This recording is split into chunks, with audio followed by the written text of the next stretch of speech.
In the King Legacy, swords play a crucial role in the journey to become the strongest. In this video, you're going to learn where to find them, their drop chances, and their stats. And, as a special treat, I'll be giving away 2 permanent dough fruits. To enter, simply like, share, subscribe, and share your King Legacy ID in the comment section below. Alright, let's dive right in. We're going to start with the Jitter sword, which has a 5% drop chance and can be obtained by defeating Smokey on Starter Island. This sword is great for low-level players because it deals good damage. It deals 355 damage per hit with a total of 26 hits, plus a finishing move that does 5,005 damage, bringing the total damage to an impressive 14,235. Next, the Tashi Blade. This sword also drops on Starter Island, but from Tashi. It has a 10% drop chance. The Tashi Blade's M1 move deals 3,126 damage without Bushoshoku Haki and 3,438 damage with Bushoshoki Haki.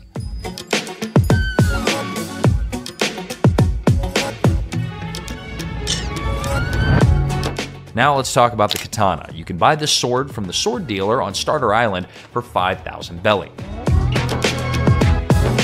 The M1 move of the Katana deals 1,860 damage. It's a good choice for new players looking to get started.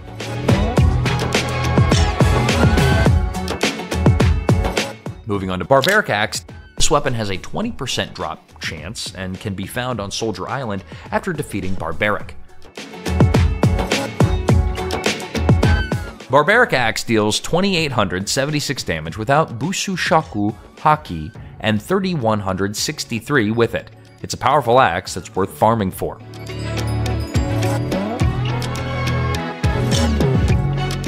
Next up is the Shark Blade. You can get this sword by defeating Sharkman on Shark Island with a 10% drop chance. The Shark Blade's M1 move deals 3,601 damage without Bushoshoku Haki and 3,901 with it.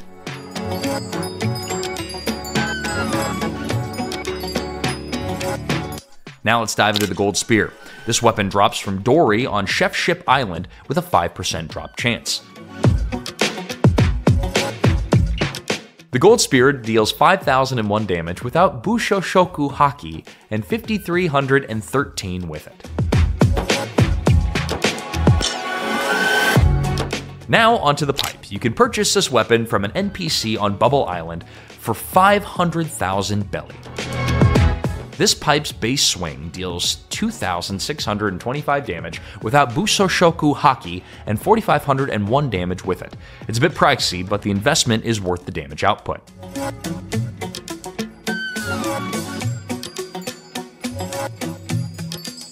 Next is the Pole. This weapon drops from Rumbleman on Sky Island with a 5% drop chance. Pole's M1 move deals 4,026 damage without Bushoshoku Haki and 4,213 with it, making it a powerful addition to your arsenal.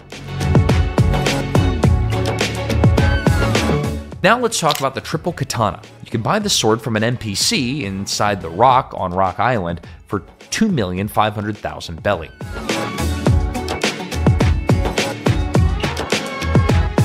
All skills from the Triple Katana deal 18,000 damage. However, it's not recommended for player versus player due to its performance.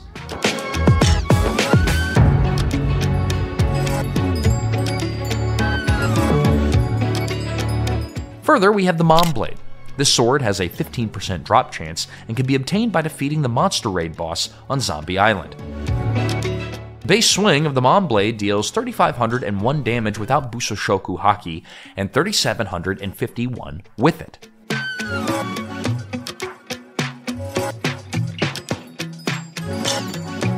Next up is the Quake Spear, also known as Bisento. This sword has a 5% drop chance and can be obtained by defeating Quake Woman on War Island. The Quake Spear deals 4,630 damage with Bushoshoku Haki and 4,431 damage without it. It's a powerful spear that can make big differences in battles.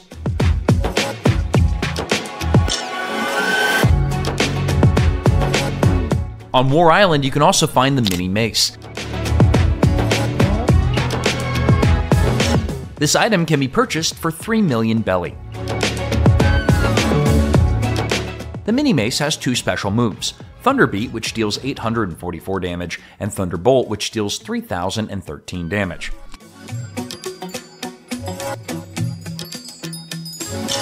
Next in line is Saber, which can be found on Stone Island at First Sea with a 25% drop chance after defeating the mysterious swordsman. The Saber has two special moves, Dragon Roar, which deals 9,056 damage, and Holy Sword, which can deal up to 9,897 damage if all slashes hit. It's a powerful sword with impressive special moves.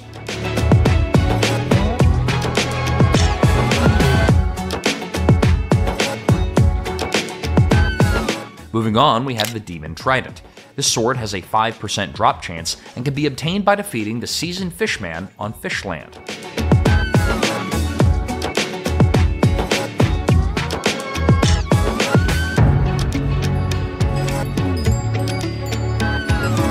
The Demon Trident deals 4,201 damage without Bosushoku Haki and 4,501 with it.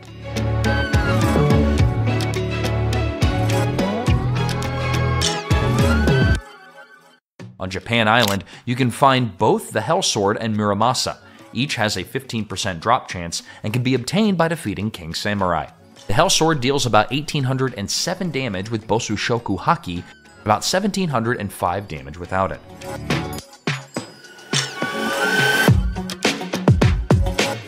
The Muramasa deals 3,188 damage with Bosushoku Haki and 2,976 without it. Despite its lower base damage, the Muramasa has the fastest M1 speed among swords.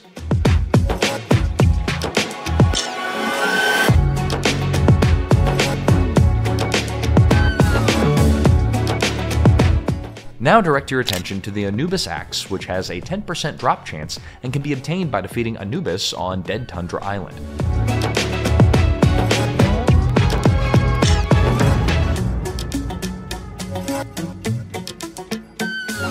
The Anubis Axe deals 4,401 damage with Bosushoku Haki and 3,201 damage without it.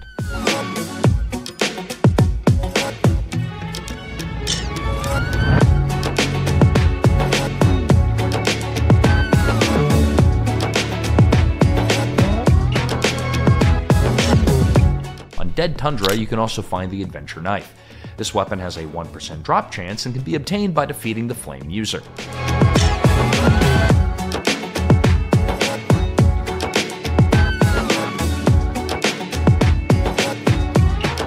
The Adventure Knife deals 2,751 damage with Bosushoku Haki and 2,501 damage without it.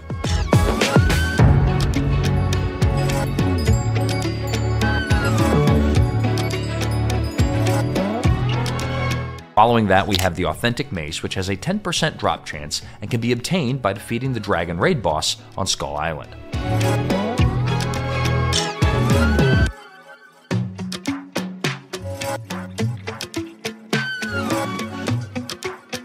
Next is the Sunken Blade. This sword has a 5% drop chance and can be obtained by defeating the Sunken Vessel on Loaf Island. The Sunken Blade deals 3,910 damage without Bosushoku Haki and 4,530 damage with it. While it has no special effects, its damage output is impressive.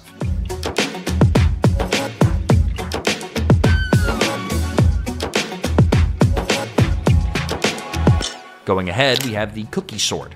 This weapon has a 5% drop chance and can be obtained by defeating the Biscuit Man on Loaf Island. The Cookie Sword deals 1,721 damage without Bosushoku Haki and 1,852 damage with it.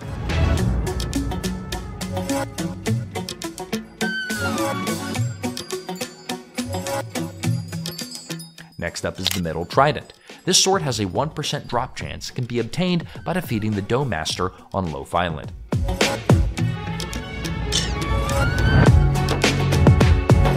The Metal Trident deals 4,120 damage without Bosushoku Haki and 4,530 damage with it. Unlike other blades, it doesn't have an M1 combo.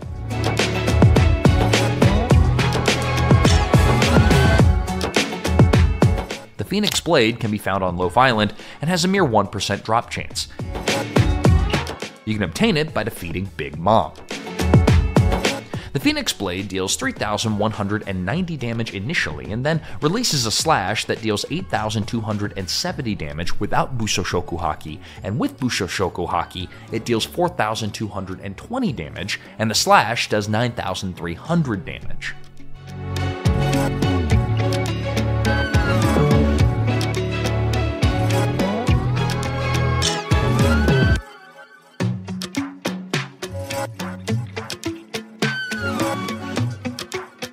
The Pondere Blade has a drop chance ranging from 10% to 5% and can be obtained by defeating Pondere at the Marine headquarters.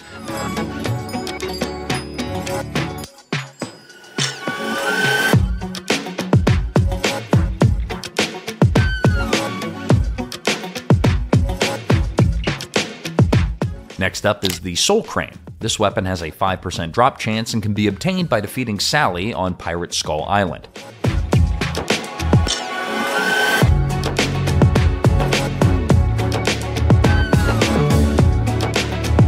The Soul Crane's special moves include Ice and Pierce, which deals 7,000 damage and freezes the target for 2 seconds, and Freezing Carnival, which can deal up to 8,000 damage and freeze the player's hit for up to 3 seconds.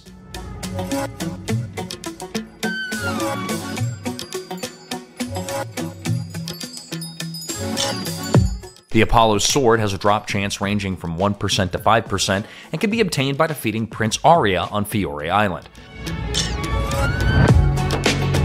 This sword is decent for PvP and grinding due to its multiple hit attacks and AoE capabilities.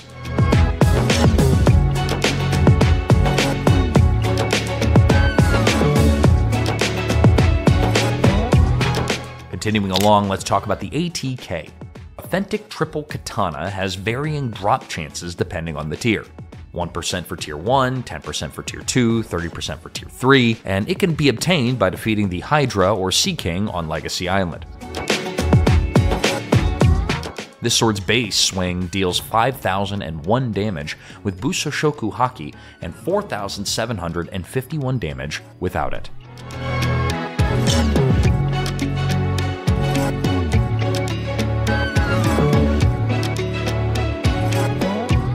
Now on to the AcroScythe sword, which has varying drop chances. 0.072% for Tier 1, 1% for Tier 2, 5% for Tier 3, 10% for Tier 4. It can also be obtained by defeating the Hydra or Sea King on Legacy Island in the Second Sea. The AcroScythe has a base damage of 1,270. Every 5 swings, you will teleport to the nearest enemy dealing damage to them. It deals 11,187 damage with a 5-second cooldown.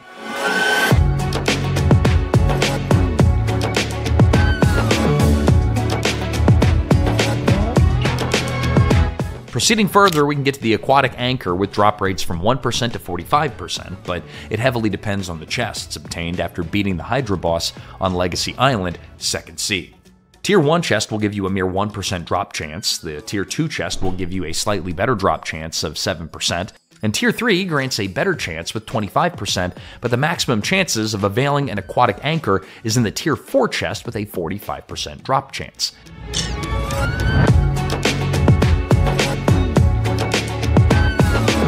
The Aquatic Anchor has 2 special moves, Aqua's Blessing, which deals around 9,000 damage,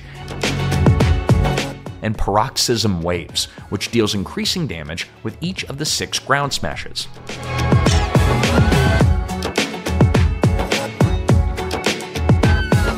The Daybreak Cleaver has drop chances of 0.6% for Tier 1, 1% for Tier 2, 1.8% for Tier 3, 7% for Tier 4. It can be obtained by defeating the Hydra boss on Legacy Island in the Second Sea. The Daybreak Cleaver's first hit deals 4,500 damage with a little knockback, and the second hit throws the target far, dealing 5,500 damage. Its special move, Short Circuit, deals 11,000 damage.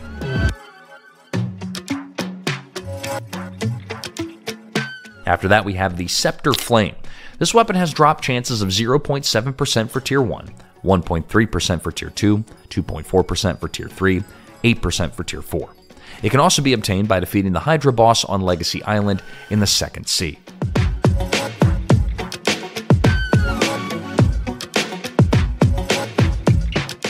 The Scepter of Flame special moves include Pyroblast, which deals 7,875 damage in total, and Conjure, which heals about 10,000 health and can heal other players.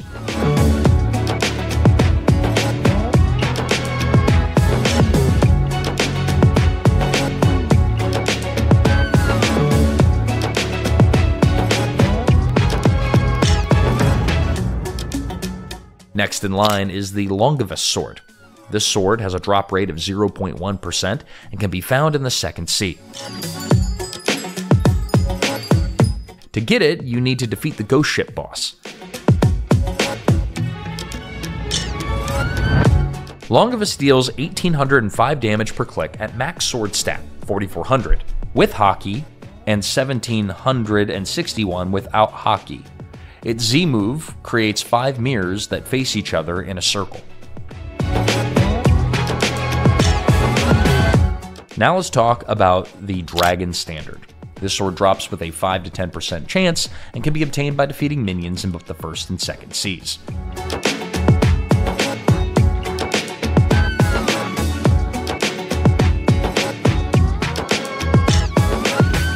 The Dragon Standard has some unique moves. The Rallying Valor summons 3 flags with AoE damage for 6 seconds, and each flag dealing waves of damage for a total of 16.8k damage. Its Flag Strike move deals 2.6 thousand damage.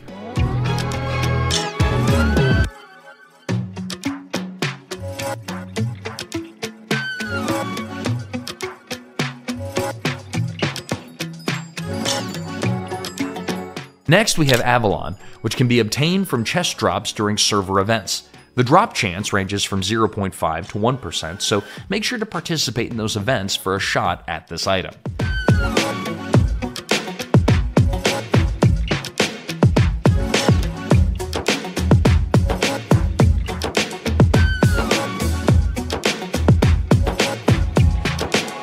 You can get the sweet Lozenge by defeating the Santa Raid boss during the winter event. The drop chance is between 5 and 20%, so take on that boss for a sweet reward. It deals 4.22k click damage without Buso Shoku Haki and 4.46k with it. Moving ahead, let's learn about the Pumpkin Smasher sword. This sword has a drop chance of 1% and is obtained by defeating the Jack-o'-lantern boss in the Second Sea. It has a base damage of 5.15k, with the 4th hit giving you a bonus of 6.82k damage.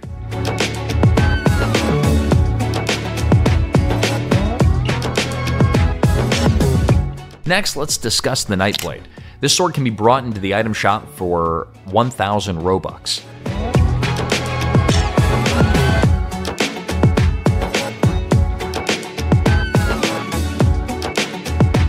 The base swing of Nightblade deals 5,226 damage with Buso Shoku Haki and 4,751 damage without it.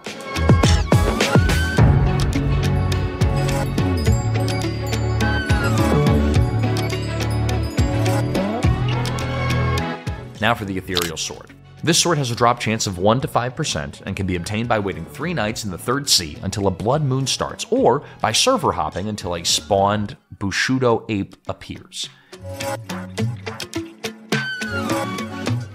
The Blade Cleaver deals 11,024 damage without accessories, and its ability, Inferno Blitz, can do up to 3k damage when used effectively.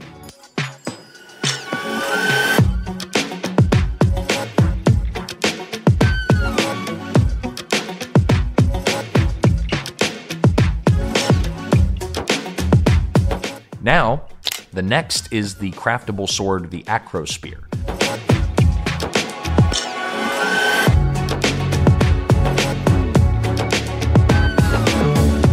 To To craft the Acrospear, you'll need the AcroScythe, 9 Acro Eyes, and 1 Hydra Tail.